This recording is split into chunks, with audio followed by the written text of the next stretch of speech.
पत्नी का शक। शादी के 3 साल हुए थे और एक दिन पत्नी के मन में ख्याल आया, क्या होगा अगर मैं अपने पति को छोड़कर चली जाऊं? पति का रिएक्शन क्या होगा?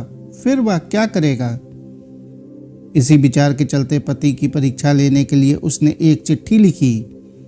उसमें लिखा, आपके साथ रहकर बोर हो गई हूँ। मुझे अब गृहस्थी से कोई लगाव नहीं है।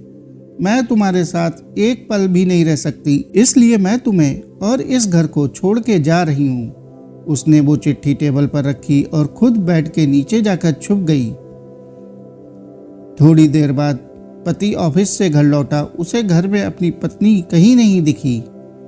फिर उसकी नज़र टेबल पर रखी चिट्ठी पर पड़ी। चिट्ठी को उठाकर उसने पढ़ी।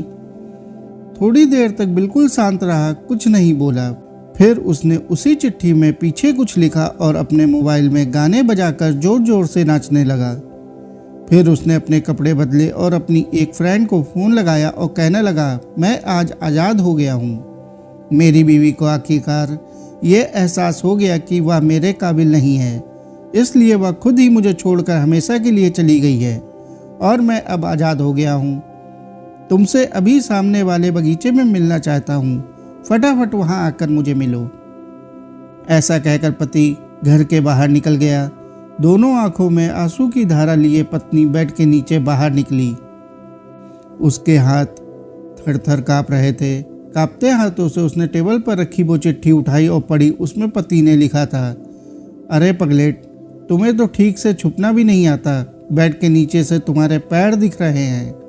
तुम जल्दी से गर्मा गर्म चाय बनाओ, मैं सामने की दुकान से बिस्किट लेकर आता हूँ। मेरे जीवन में खुशी तुम्हारे आने से है। आधी खुशी तुझे सताने में है और आधी खुशी तुझे मनाने में। आखिर लास्ट में तो हम दोनों एक साथ ही रहेंगे ना। कभी हम झगड़ेंगे, एक दूसरे की टांग खींचेंगे, एक दूसरे को बुरा भला कहेंगे, फिर भी एक दूसरे पर दादागिरी करने के लिए लास्ट में तो हम दोनों ही रहेंगे ना। जो बोलना है बोलो, जो करना है करो। जब चश्मे गुम जाएंगे तब एक दूसरे के चश्मे ढूंढने के लिए लास्ट में तो हम दोनों ही रहेंगे ना।